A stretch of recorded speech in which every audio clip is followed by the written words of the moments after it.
tonight's episode, we have music videos from Jackals' Backbone, Dead Flesh, and The Fallen Sirens. And we catch up with Plews from Cage Fight.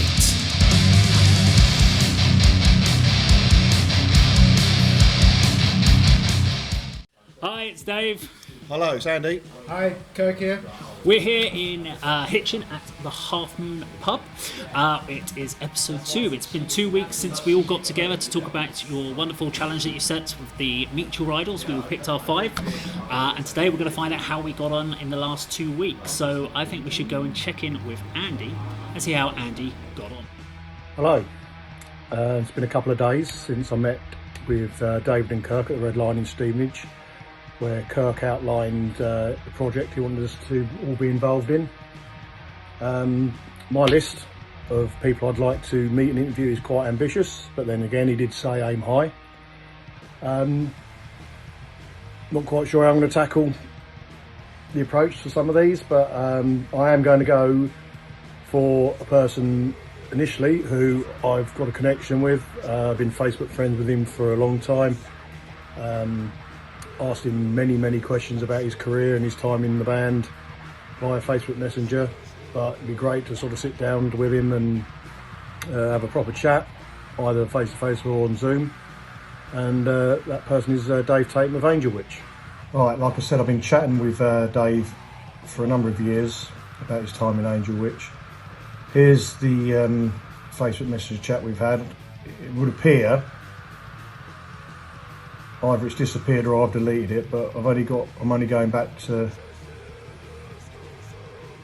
2017. There was definitely a lot more than that we've discussed over the years. So I'm going to have a look through that lot, see what I've spoken to him about before, formulate an approach, explain what this project is, and see how we go from there.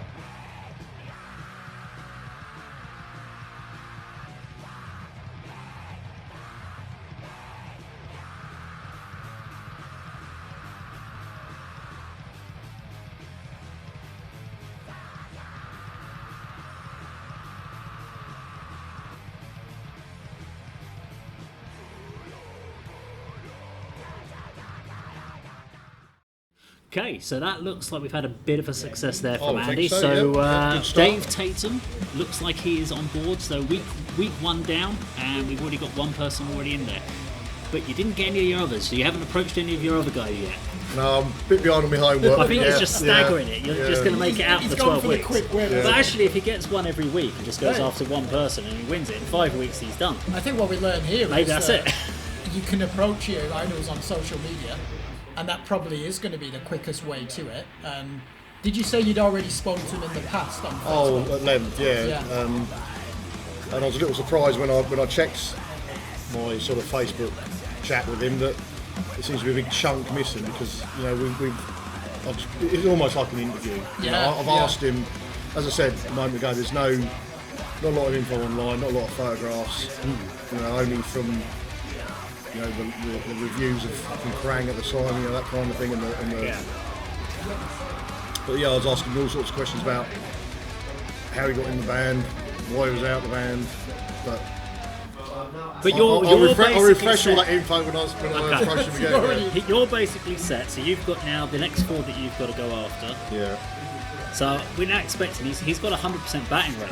Yeah. Which means 2 weeks time we need to have at least another one guaranteed. I think go for Aaron Stainthorpe next. He will respond on Facebook. Aaron Stainthorpe, okay. Yeah. Possibly, I'll take that one. Yeah. I mean, in my defence, I've been preparing for something quite important last few weeks. But... Should we tell the camera? Oh, go on. We might have some footage. You never know.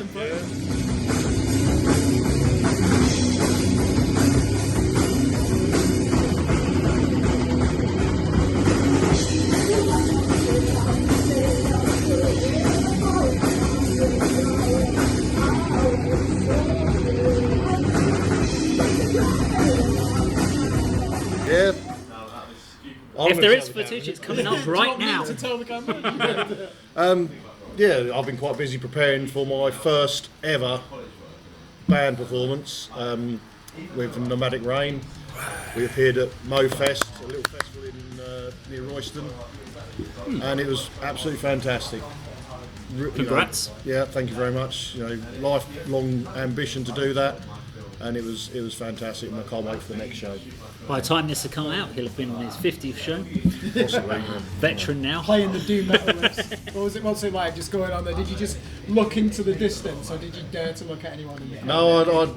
No, we were very well supported. We had lots of friends and family there, and it was fantastic. Yeah, that smile. I'm still on a high. I really am. Did you at any moment hold the typical game face when you're playing these hard meaty? I don't think you notice when you're doing it. You just don't notice what faces. I don't know what I was doing, but no, it was great. I wasn't looking at my left hand for 20 minutes or so, but I was looking about and moving about. But what tune are you playing in? Are you in drop A? Drop B. Drop B. Right. Okay. Nice. Carcass. Yeah, so fantastic. So this is a success for that. And you've got another gig coming up, haven't you? In a few days, so there's another excuse for not doing much homework on this next one. But so Stainthorpe next. You've got your next Steve steps. Harris is probably going to be last. That's most difficult. Yeah. Liv Kristine, is that going to be? I don't think that's going to be easy. What label is she on at the moment? Do you know? Because the last project she was in with her husband and they split up, is that correct? Yeah, I mean, that's going to be tough. One. Stop giving him an idea. We're meant to compete. This is competing. I don't know if you found this when you were researching, but Coldbound, I think, is latest project. Right. Again, similar vein to the other bands she's been involved in, but I'm looking forward to, it's a challenge. Yeah, she might be the third one on the list. Barney Greenway as well. Yeah. That'll be interesting to see. I think you've got a good chance there. Yeah. Yeah, well done. You've scored a success, even though we're competing against each other. We are magnanimous, aren't we?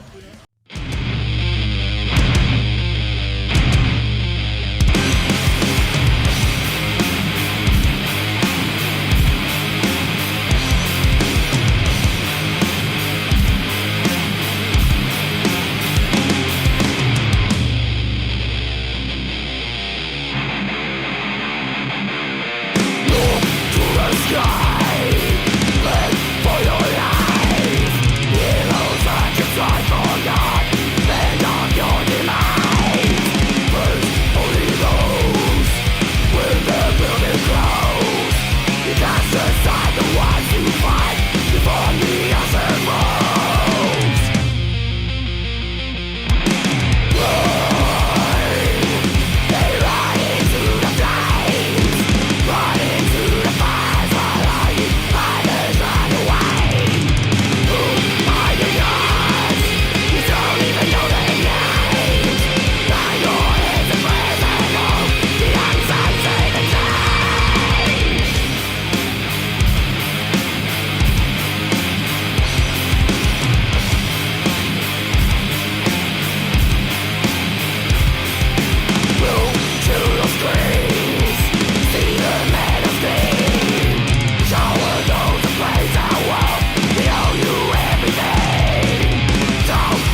I think we need to find out how Kirk. Let's find out how Kirk. I'm all got talk. his. I'm all talk, aren't I? So Let's go find out now. Okay, day one of the challenge, and it is Thursday the 18th of August. So what I'm going to do here is there's 2 of my 5 idols that are represented by the same PR company essentially, and that's Tom G. Warrior of Triptychon, obviously Celtic Frost Legend and Hellhammer, and then Spencer Sotelo, the lead vocalist of the prog metal band Periphery.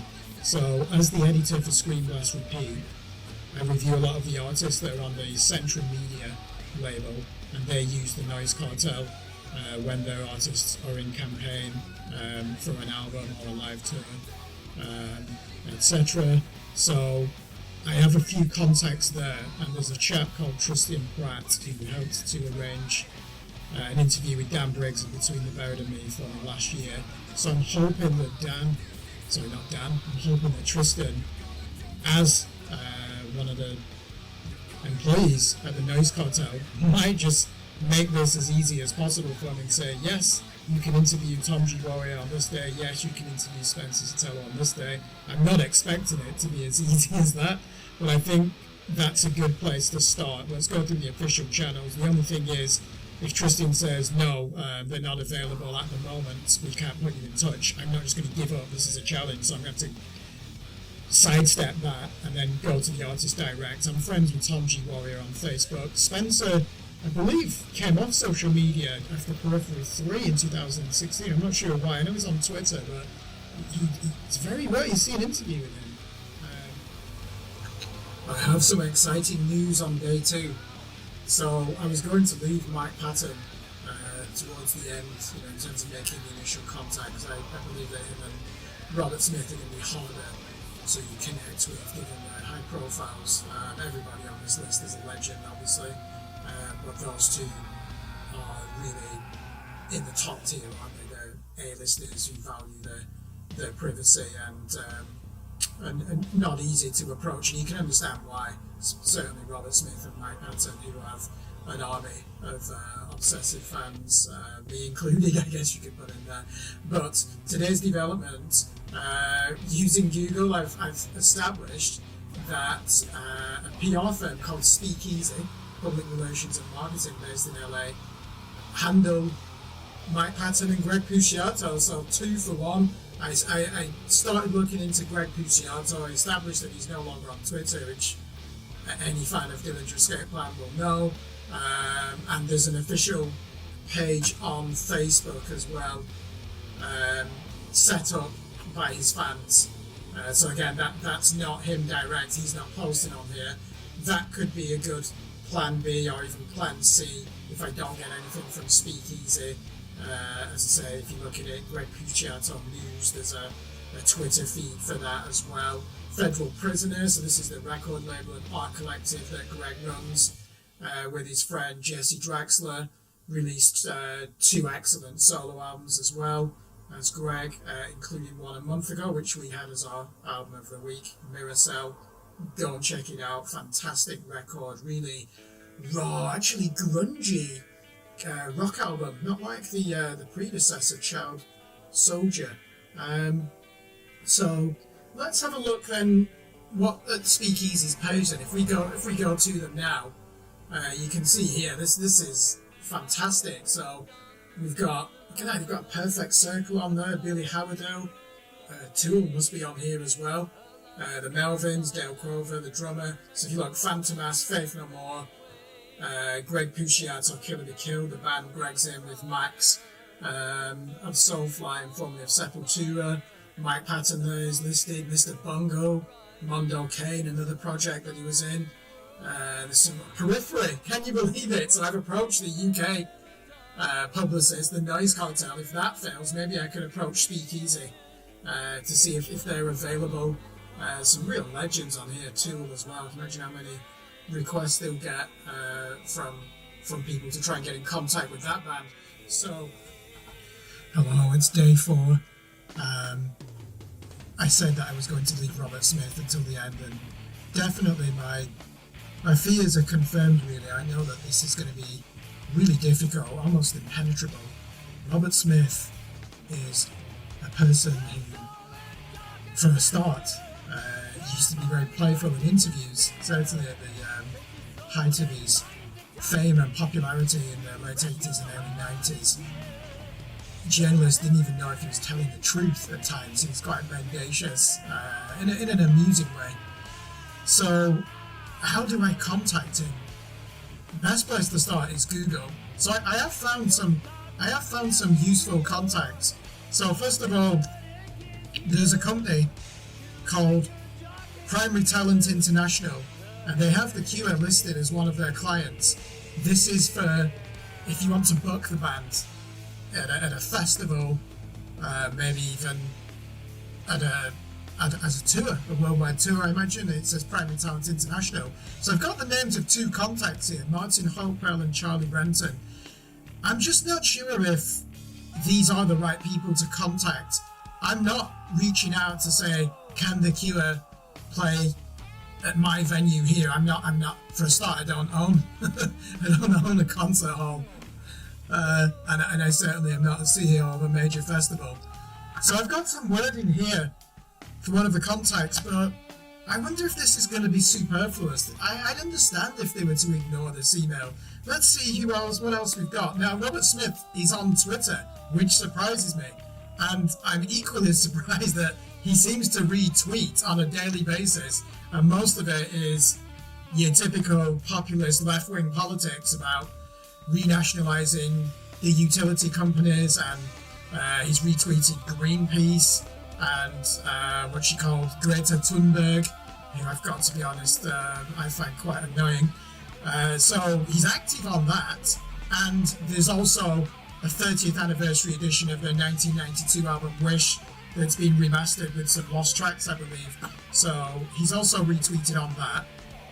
What else? Britain facing national emergency. He's retweeted something from The Guardian saying Labour are not left-wing enough, which is a bit dispiriting. Let's see what else we've got. Another thing, the old school way. So, how do you contact Robert Smith if you want to get a signed album or a signed poster or any memorabilia? So I found this website. I've got no guarantees that it's been updating the last few years. So there's a fan mail address, and that's based in Potters Bar in Hertfordshire. Now I live in Hertfordshire in Stevenage. So let's have a look. Maple House, High Street, Potters Bar, Cure Music International Limited.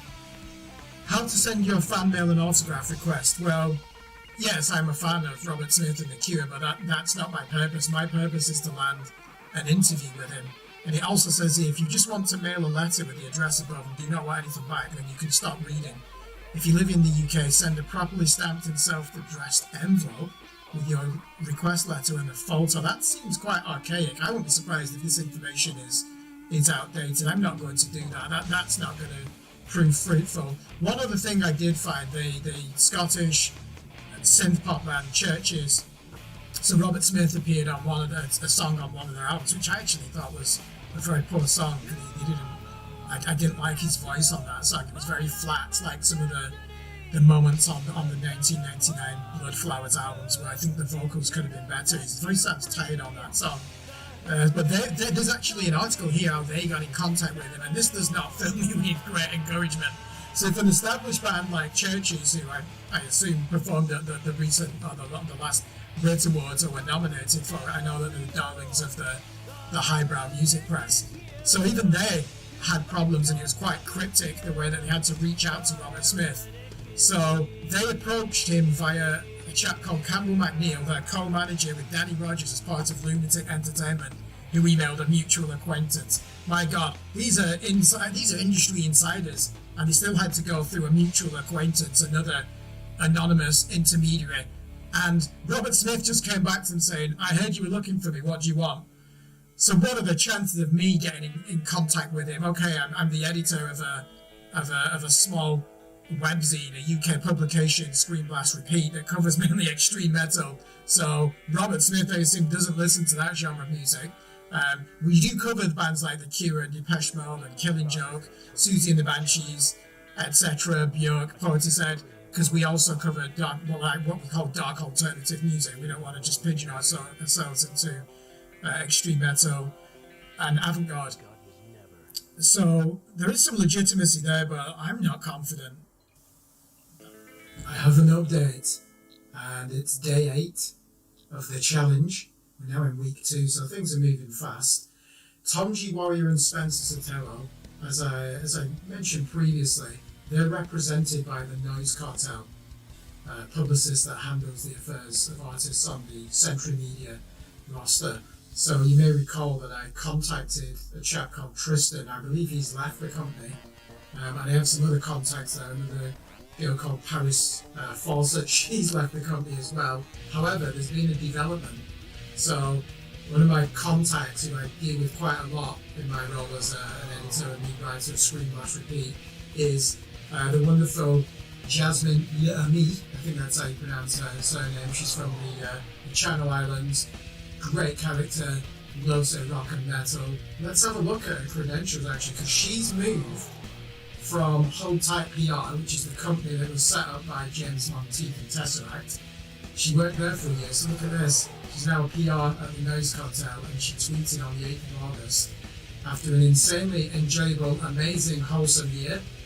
Wow, that's a lot of adjectives. Hold Tight company, I will be leaving mid-August to join the incredibly talented team at the Noise Cartel. So I already know Yasmin because I've dealt with her before, and I've got her email address at the Noise Cartel. So I emailed her, I think it was on Friday, and then yesterday I did a follow-up, and I had a quick sweep of my Gmail account today, and I've got something back from her. So shall we see? This is the first response I've had. It might not be anything, it might be an anti-climax, but let's have a look what we've got here. So, I put, what did I put? Did you receive my email about the documentary I'm co-writing and producing called How to Interview Your Musical Idols in 6 months? 2 of my 5 musical heroes are on the Noise Cartel client list. They are Thomas Gabriel Fisher, aka Tom G. Warrior of Triptychon and Celtic Cross, and Spencer Sotelo. Now, I have to be careful here because she's just joined, so I can't be giving her impossible demands. I mean, who am I? So I've put, I know you're new to the Noise Cartel post since leaving Hold Tight PR, so I don't want to burden you, but what is the likelihood of arranging a Zoom or Teams interview with either of the above? Right, let's have a look. What does she put? Hiya Kurt. Okay, so she spelled my name wrong. Great start. I did receive your email, however it's been a busy first week for me relearning how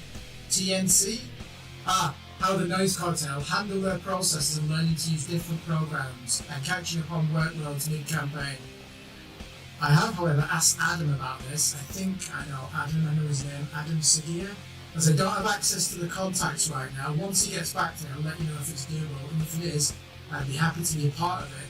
Sorry I couldn't be of more help this early on. Okay, we've got some movement then, so she's going to speak to the person who handles the Triptychon and Celtic Cross accounts for the Noise Cartel. I'd like her to be part of this documentary, so it'd be good to understand more about how a publicist works in the music industry and what kind of qualifications you need to do that role, what are the skills you need. I mean, Yasmin's clearly really driven and passionate. I mean, look at her, she writes for Distorted Sound, so she's done some interviews here. These are some of the album reviews that she's done, so I know that she wants to go far in the industry, and with her passion, there's no doubt that she will do as well. You've had one response to your emails, but it's interesting you've gone down the route of like PR companies. You went direct via social media and focused on one. You've kind of gone down the PR company direct route. And so what sort of emails did you send? Were you very much like business fronted from Screen Blast Repeat, going from that point of view? So you've gone from a professional. Yeah, okay.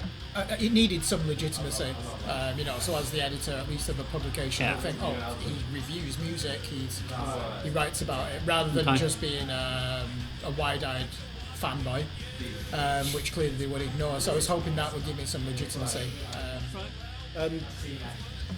As David said, you sort of used the Screen Blast Repeat banner, if that's the right word, to approach the PR companies and have the professional approach.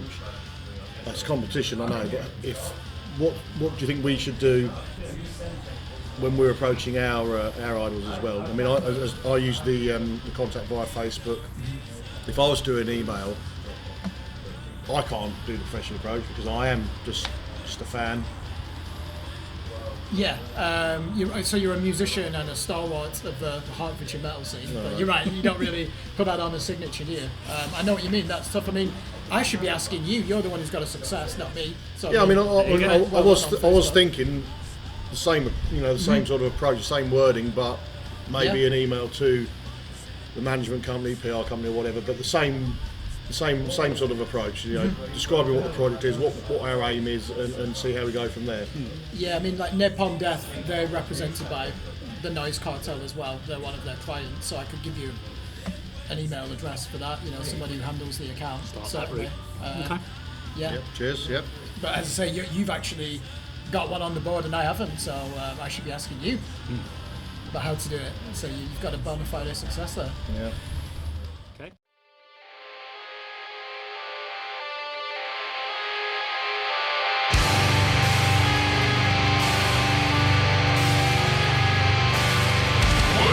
Consume the carcass with desecration of the soul.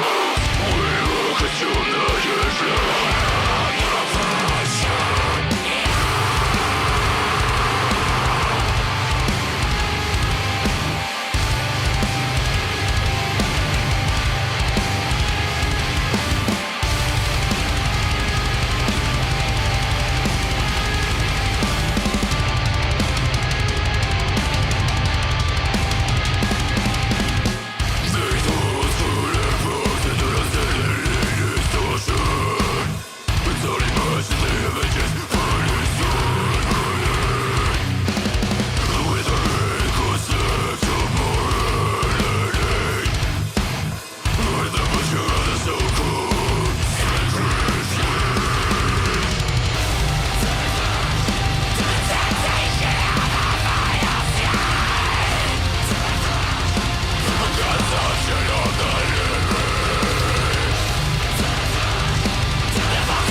So let's go, I guess, and find out how I got on. How have you done?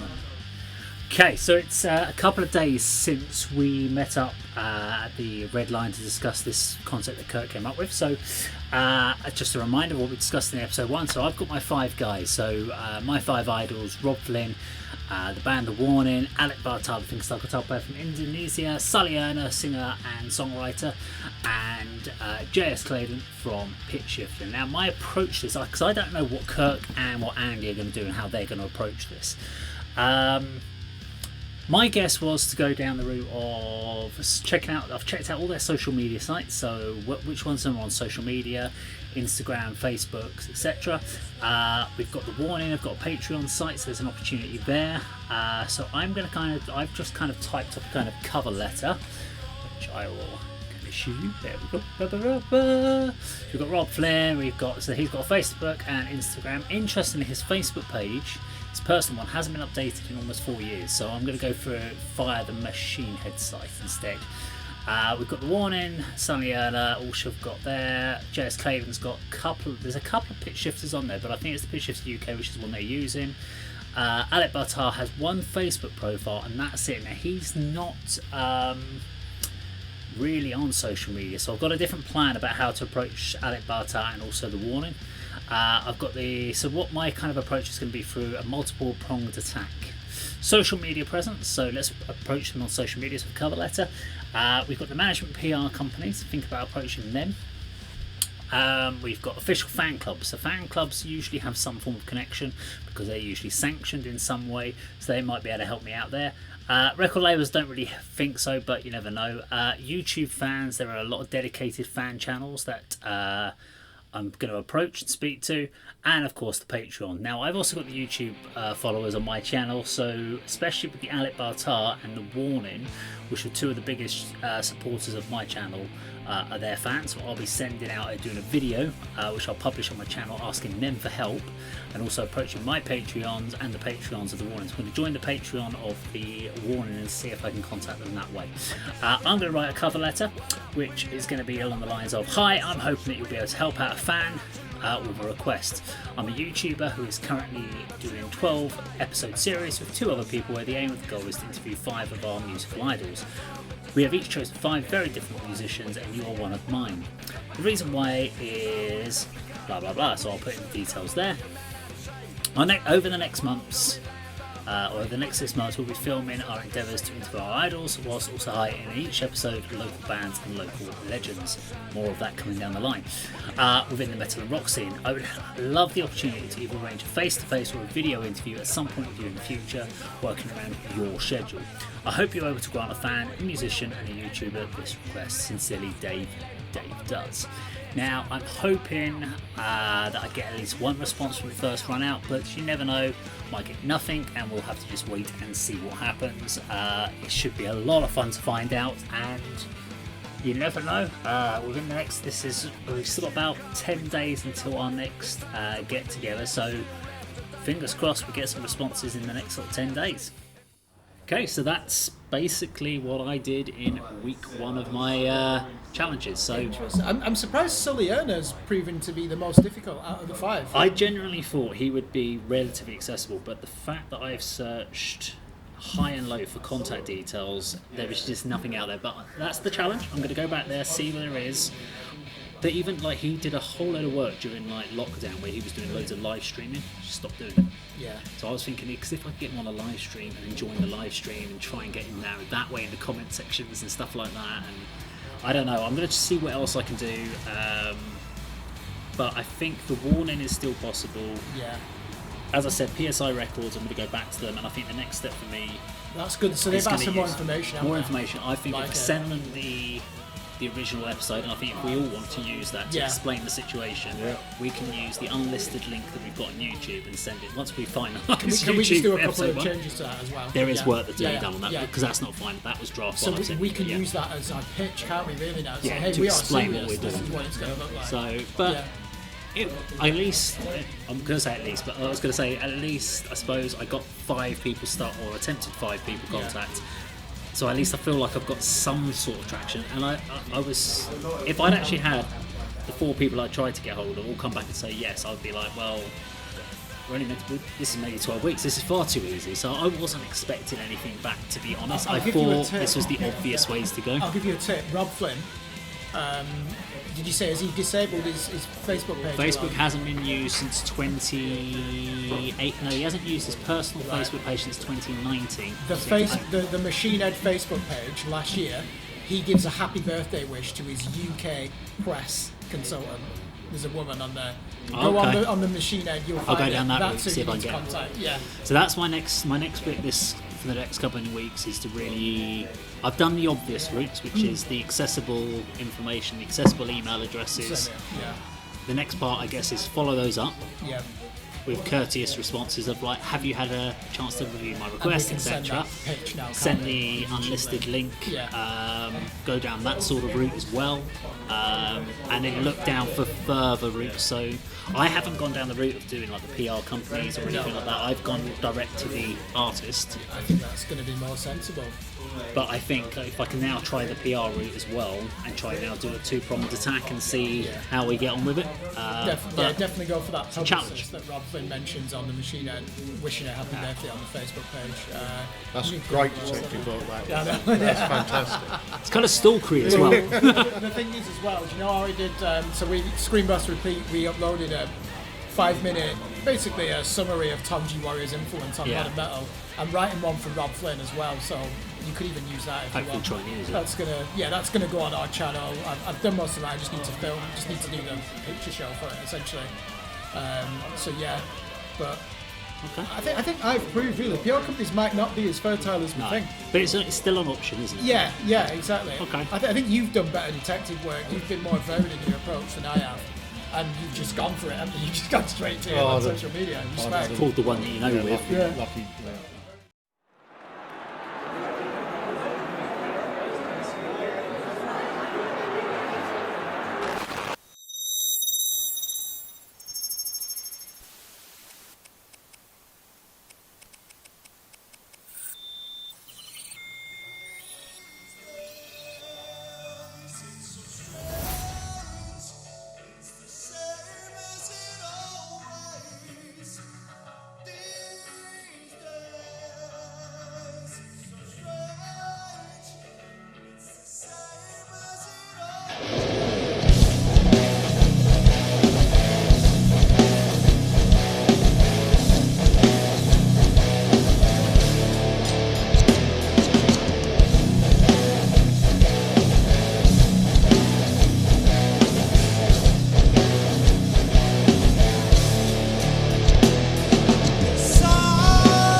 We now have 2 more weeks.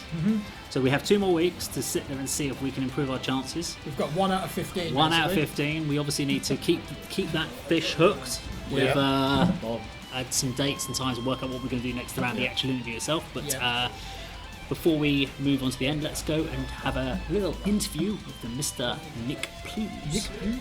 Hey there, we're here with Mr. Nick Plews, the man, the myth, the legend. Right, who's got questions for him? Do you want me to start? Do you want to start? Yeah, go. Yeah, well, I mean, well, come on, he's the guy that does the web presses and all that Yeah, stuff. of course. You're the man that I'm has going to be questions. selfish and take I talk an interview bollocks. from I'm it. fine. So this will probably end up in print. It's definitely over to you now. So most people, Nick, will know you through your work in the current metallic hardcore band, not Chris and Metallica for a thrashcore. minute. I hate that term, thrashcore. No, You're a metallic hardcore band. Thrashcore sounds like Or something you even go a to the thrash GP band. with. To So be fair. first of all, can I get a signed copy of Cage Fight? Yeah. For the camera, Cage Fight debut album, I 9 out of 10 in Screen Blast. I recognise that. Another dirty look. What fuck you done to my duncan? Into a hours on gross. It's a liquor. Don't touch me with a finger. Is that something you've done Yeah, before? I need think to- so. Oh my god, my face is in it. Oh, actually, you can sign your face. I was I'll going to sign have some everyone. cover. I like the way that sign you're the- just blurry. Don't sign Hang on. Rachel's face. No, we'll scrub them out. Yeah. Excellent. Do you actually want me to do it now? Yeah. Please do. Just a gold pen. It is a gold pen. This will be the bit where I just zoom it forward. Spencer on the camera. Sotelo of Periphery has used it to sign Hailstan. If you can take it away and get the rest to do it, that'd That's be a good wonderful. pen. And I'm going to hand you over to Andy for the first question. Hi, Andy. Hi, Nick. Are you well? Oh, yeah, it's very good. Yourself? Have you Yeah. met? Briefly. never met. Briefly. Never met. We've known each other a few years. Yeah, exactly. I was going to ask about, I think Kirk touched on the preamble of the conversation. I never saw the band Aghast. You were in Aghast? It depends where you're from. Tell us where you're from. North or south? Yeah, I What for thought that Gap? might be the answer. What for Gap services? It's a gas to me. It's a gas. Yeah. Aghast. Everywhere else is Aghast. Hello. Aghast sounds Yeah. better. To a northerner. Not a band that I was fortunate enough to catch live or really hear much about your releases. I think various local shows I've seen the odd shirts. You might have been wearing one yourself. I never wear my own band merch, mate. You don't do self-promotion, ever? Now I've said that, you'll probably find I've me at I've the Cage seen Fight the show. occasional We'll find you. Aghast. Scroll through social media. Come on, we'll find one of you. I lost my train of thought now. Please. So Aghast. Aghast, the death metal band. Yeah. The legends from Hertfordshire. Yeah. Cut. Move on to the next question. What is it? I guess the We'll question is, come what back are the to you. chances It of never them happened. reforming? The band never existed. Do you know what? I swear I played on a bill with you. Yeah, probably. The whole thing's a blur, to be honest, mate. It's that was I my think first Aghast- proper. Yeah. I was in a band called Black Eye, which was my first ever live show in front of an audience was a Company Fight 2004. Yeah. And that was with Black Eye, with James Kahn was on vocals, is now in Ritual. So we play a few shows. Best Medicine, my other band, Ritual play a few shows together, and do now. But Black Eye morphed into Aghast, using different members, and that was my first kind of proper, full-on gigging experience up and down the country. We were unsigned. That was my question. Actually. Give us a brief history of Aghast. Cool. We started, and we ended. No, there was and a big bit in the middle. No, we had an amazing time. A lot of us were school friends, so we knew each other well. We were quite a young band. I think a lot of my experiences that I learned from happened in that band. And yeah, absolutely thoroughly enjoyed it. And it was around 2016 we decided to call it a day, all went our separate ways. But now I'm in Best Medicine with James on vocals from Aghast. And yeah, Very different style for him, isn't it? That's totally different. Yeah. Yeah, totally different. That's what James wanted to do more of a kind of rock, heavy rock approach. A lot of kind of blues behind it, rather than screaming continuously. He's got a great voice. And he so really the does. vocals on those tracks are really good. Yeah. No, I really enjoy it. It's good for us. We're all local guys. Mm-hmm. Rehearsing's easy. Show's a lot of fun. We have a lot of fun together. So it's a really good mix. Cage Fight's really busy, but Best Medicine is perfectly kind of runs alongside it.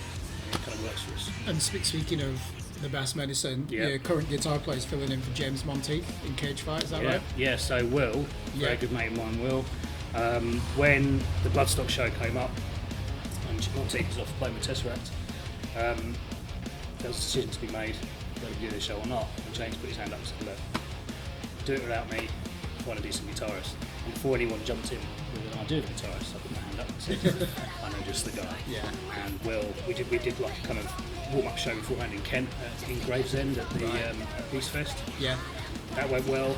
But the whole point of a kind of dress rehearsal, kind of warm-up show, I suppose, is to iron out any possible issues. Yeah. We did that, and plus it was a phenomenal experience. I will absolutely smashed it. Is that, how many times have you played with Stop? Me personally, Yeah. So the Gas won Melts and Masses. We went through Melts and Masses 2010 in London. Then we played the Sophie Stage 2014. I played with Corpsing, which is a death metal band, on the Sophie Stage 2000 and oh god, 17. I think. Were you a session musician for them, or were you in? No, Corpsing was a band I was in a lot, on and off. So Giuseppe and I, we still talk a lot now. He's now got a new drummer in Corpsing because I left to concentrate on Cage Fight. But yeah, I was in that band on and off for quite a number of years, and it's basically 90% blast beats. Yeah. So that's like going to the gym for you then, isn't it? No, It's it a is. workout. Cage Fight's like going to the gym as well, but it's just full on power. Yeah. That I have to say, I mean, playing bass all the time is knackering. Yeah. Kind of, it's what I do when I'm teaching drums. I teach people how to do this. Yeah. So you get in, you kind of lock into a momentum. You use a different technique with the legs, the feet, the wrists, and the hands, and the arms, and everywhere else. Kind of lock in. Cage Fight is all stick breaking, skin breaking, just mullering everything in front of you, and I just absolutely go for it. That is full on, way more so than playing death metal. Yeah. Definitely. There's definitely a frenzied rage to that, and obviously a political side to, isn't it? You know, about some of the social issues, injustices today. Yeah. They certainly shine through on that record. And the T-shirt of Boris Johnson being punched in the face. Yeah, exactly. I remember that came out. Clue. But yeah, even the opening track, which was put together by Jeremy Sylvester, who's a friend of John's, our bass player.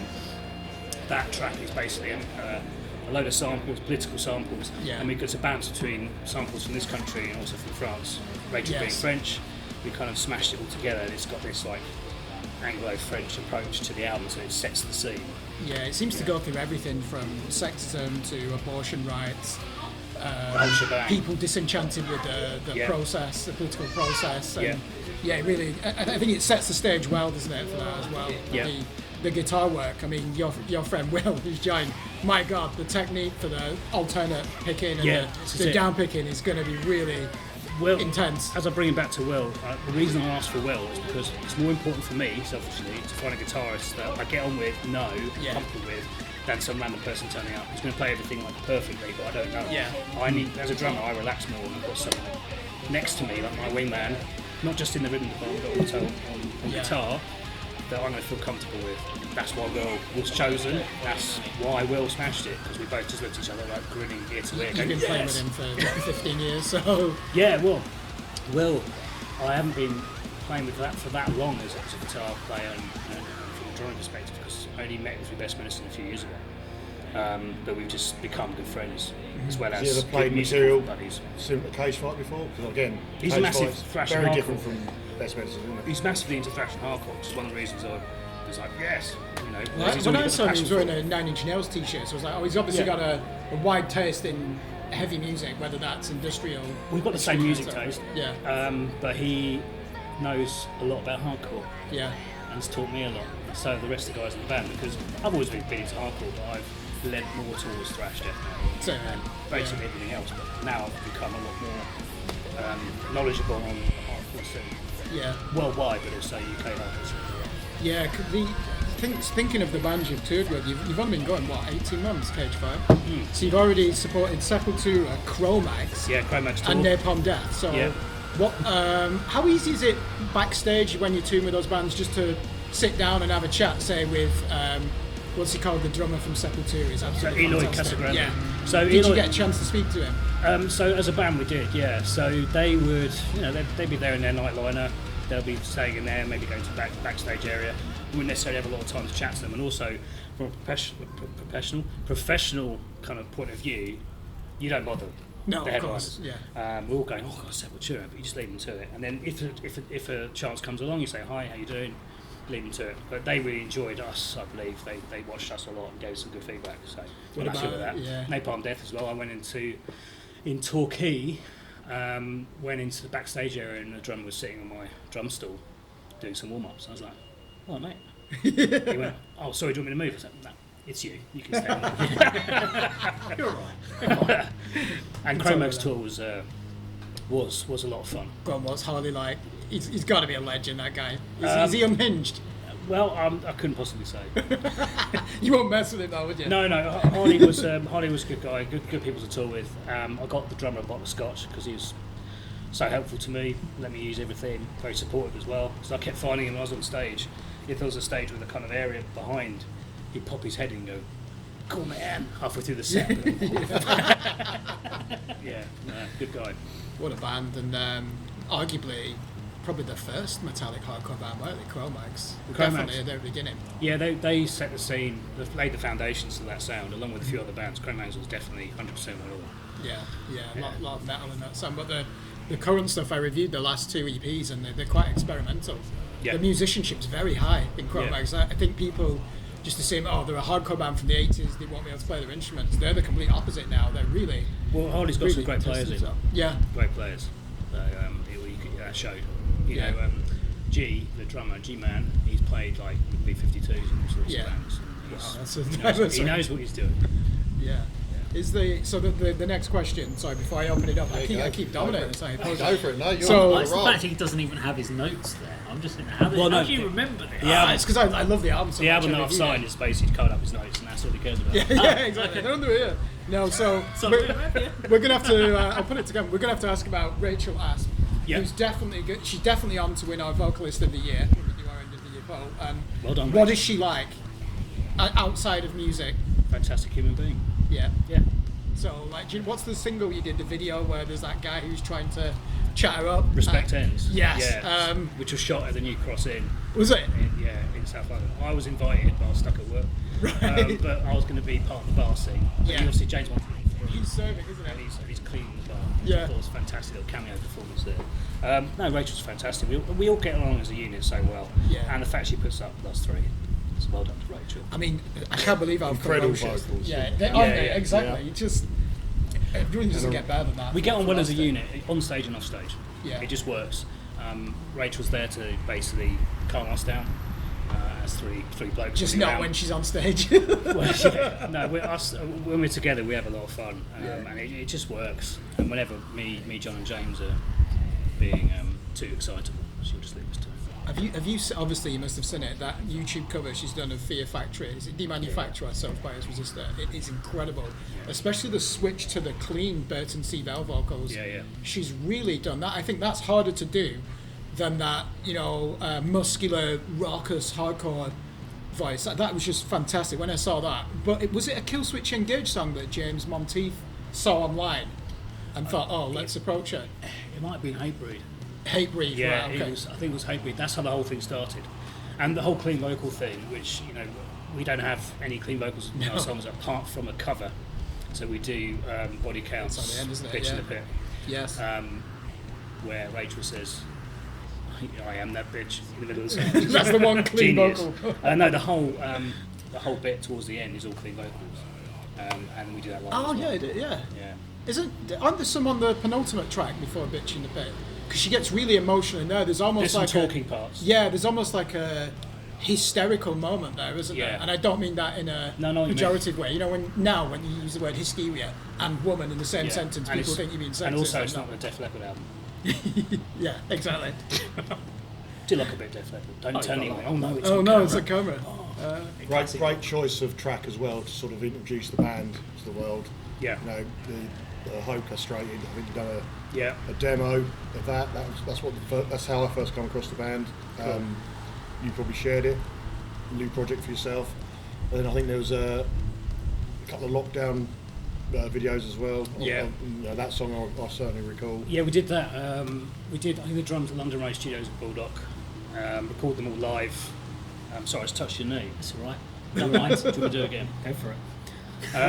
There was we did the drums in Bulldog. We all did it remotely, and then got it all mixed. And then Louis Dale, friend of ours, put all the drum shots together.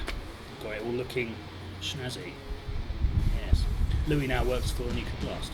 Oh, okay. What is he? What, in the PR department or? Product management, I believe. I'm just thinking for. Don't quote me on that. I'm just thinking for certain Mr. Robb Flynn, who's on your wish list, Nuclear Blast. Ah, yes, Rob. Had lots Yeah. of Bloodstock. Did you see Not Robb ours. Flynn? Yeah, I know he they was were on our stage, yeah. Yeah. Did you have a bit of a chat with him as well?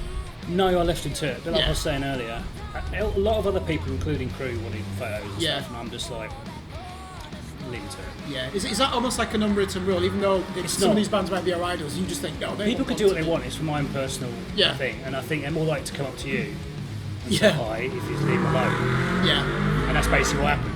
We actually came up to me and said, I need to pee. And I said, let me take you to the toilet. That was The my Robb answer. Flynn story. It's taking him to escorting him to the Robb toilet. Flynn stories. I need to put the end. The end. Yeah. No, Rob, I think for Bloodstock Machine Head absolutely loves that. Yeah.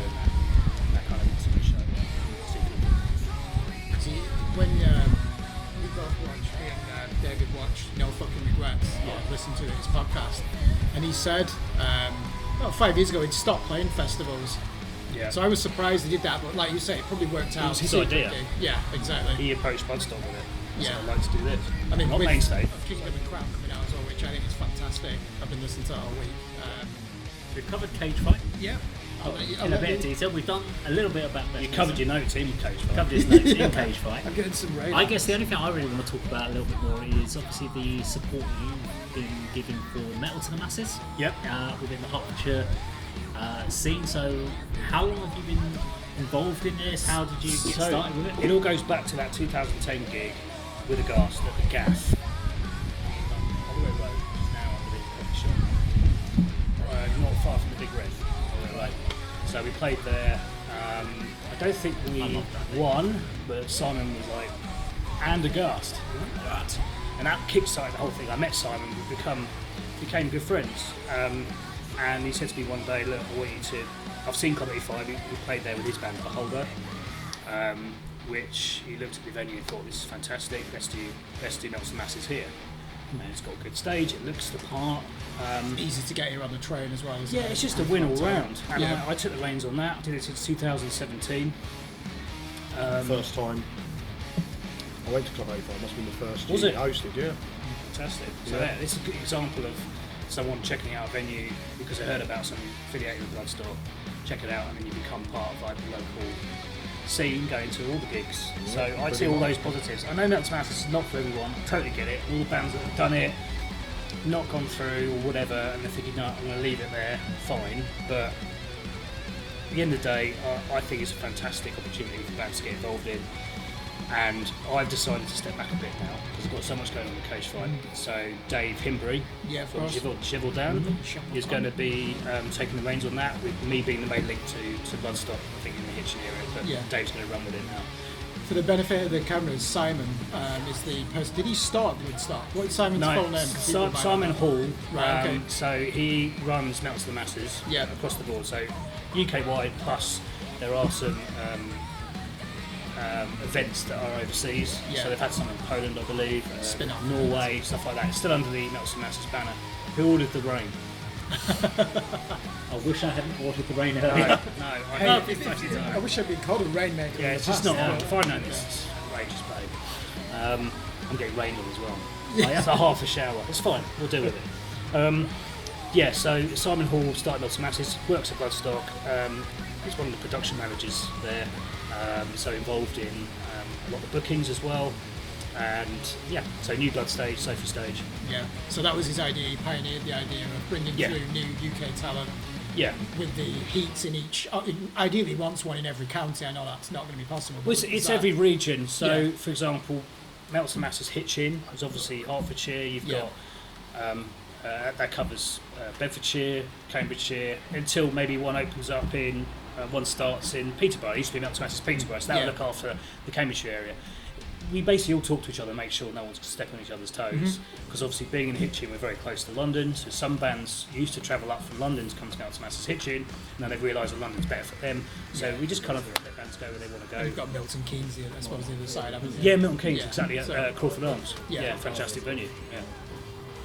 Yeah. So Metal to Masses has been great fun to be involved in. but there's a lot of stuff going on with me, cage fight and everything else. It's just someone needs to get hold of it and give it the time it deserves. Yeah, and that's David Henry. That is Dave. Yeah. Because if I was to carry on with that, it needs to be respected and given time. You know. Yeah. Is that possibly because there might be a European tour for a cage fight, or even There the will States? be. There's a few tours in the pipeline. European tours blatantly going to happen soon. Yeah. France, clearly. You need to play France, don't you? It's a great job. But it's just, even if there wasn't tours, it's just everything surrounding it. There's a lot going on. You know? And I think for me, also drum teaching and best medicine and everything else, it's time for someone else to grab hold of it, grab the reins, and run with it, give it a fresh approach. Yeah. You know. Do you think David will continue the same format? No, ideally 32 bands, 8 each. Because I know looking at the competitions around the country, there's some very different formats. Everyone does things differently. I saw one final which I think had 4 competing bands and 4 headlines. I mean, you showed me that. What a show that would have been. Basically, you know? the way my brain works is keep it as simple as possible. I am only a drummer. Keep it as simple as possible and make it as enjoyable as possible. So less moving parts, but everyone's different. So Dave wants to get hold of it, do whatever Dave wants to do. Working with Bob at Club 85. Make it special. And each year we've tweaked it as we go. You know, having you being involved, doing all the filming, the interviewing, everything else has been amazing. Absolutely And that's an additional element to it which wasn't there before. Us having guest headliners at every single event, not just the semi-finals and the grand final like we used to do, but the whole event. That's something we haven't done before. So we're tweaking as we go. Some things work, some things don't. There's been this year some really good out of town guest headliners. Yeah. Got Locker, for example. Dishonour the Crown, for 2 off the top of my head. Oh, you love them, won't you? Amazing bands, and that's when we Danny Robertson took the reins on the guest headliner bookings, and he did a great job at it. But each year we tweak it as we go, as I said. Some things work, some things don't. What we don't want to do is stagnate, just keep doing the same thing over and over again. We've kept the same foundations, the same kind of formula, but just added little bits on top. Yeah. You don't want to create too many moving parts, and it causes an issue. Yeah, and you're not going to get 32 new bands every year either. You're going to have some that have gone. There's going to be some repeats coming back each year. 32 competing bands. There are some repeats, but after a number of years, you completely respect bands who are like, no, we're not going to do it this year. Totally, completely get that. So it's finding new talent, and there's plenty of it. Yeah, and that reward to play the Sophie Line. Is it the New It's Blood? the New Blood, yeah. New Blood stage. So all of these bands are able to apply at any point to Bloodstock. You don't have to go through out to the masses, but it's the best journey to have to pressure test your band, especially if it's a new band. And then to play the New Blood and basically kind of do what my bands have done, which is play the New Blood, play the Sophie, and then the next aim is main stage. Yeah. Cage Fight, were you on the Sophie Lancaster Sophie stage? Lancaster stage. Right. Who was on after you? Oh God. My brain cells have gone. Like them, brilliant. Yeah, brain cells have gone. My brain cells are gone. Band. Do you remember the band before you? Yeah, we had Pupil Slicer on before us. Right, but obviously you probably know that, Yeah. because these played Stevenage and Yeah. Kate, Yeah, the whole day's a blur because the day before that I ended up in the first aid tent, plugged into various machines. Oh, Alcohol related? I got cooked basically. Sun related. The sun basically cooked me because I was working outside, and I'd good night's sleep, had eaten, drunk loads of water. Suddenly, when the machine head loaded in, bang, and I spent a lot of time on the stretcher. Yeah. And then the stage manager said, "Look, just take the rest of the afternoon, night off." And I woke up the next day just thinking about the gig, 100%. Yeah. I was just completely concentrating on it. Started work, then down tools, got my head in gear for the show, did the gig, did some press, chilled for a bit, went back to work. The most nervous you've ever been, probably? No. Before a gig? No. No, I was comfortable.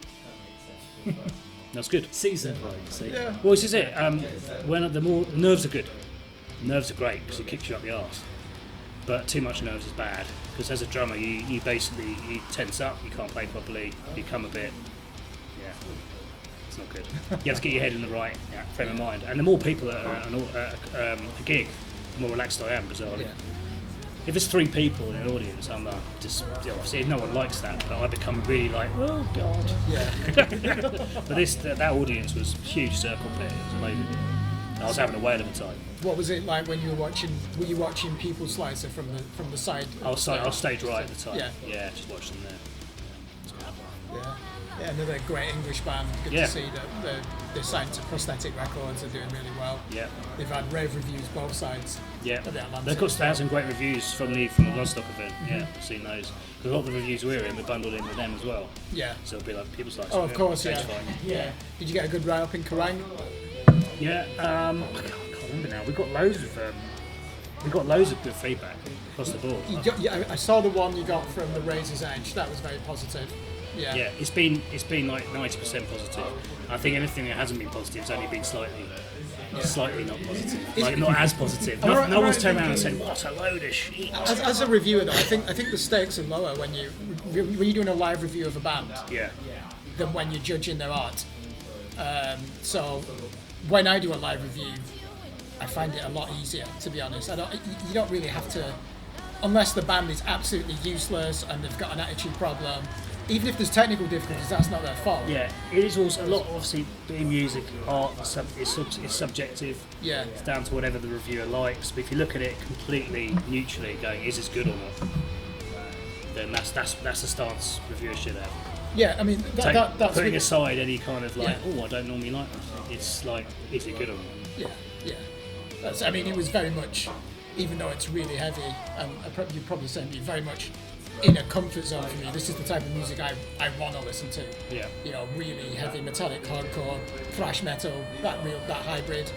And there's a lot of good grooves in there as well, but that American hardcore band Terror are an influence on it as well. They're great. They put an album out this year, which is that's fantastic. One of our possible pipeline tours. Yeah, oh fucking hell! Yeah. Sorry, swallowed up. I am coming to that gig. Although I think I'll have to remove these when I go to a cage fight gig because they're going to get smashed up my face. I'll have to get some contact lenses for that one. We need to go to that. Terror, my God, that's going to be a bloodbath. Easy listening. Right, well, thank you very much. That is it for today with Mr. Nick. Thank you for coming and speaking to the three of us. Thank you. Mainly to Kirk. Yeah, no worries. We're going to charge you by the word per minute. I thought you were actually going to review every band on the bill at one point. Buy the album. Yeah, buy do the it. album. Yeah, do it. Read the review on Screen Blast Repeat. It got our album of the week. We gave it 9 out of 10. Very close to a 10, but no one ever gets a 10. That's a rule. No one can get a challenge. Where do you go from there? No one can get an immediate 10. Within a year later, it could be 10 out of 10. Yeah, don't go up to 11. Just make 10 louder. Okay, so that was Mr. Nick Plews. Thank you very much to him for coming and speaking to us. We know what we've got to do. We've got to go out. We've got to try and reel in at least another one for our idols for 2 weeks' time. And hopefully when we speak to you in 2 weeks, this will be a success story. Cage fight. Thank you very much for watching, and we'll see you here next time. See you later.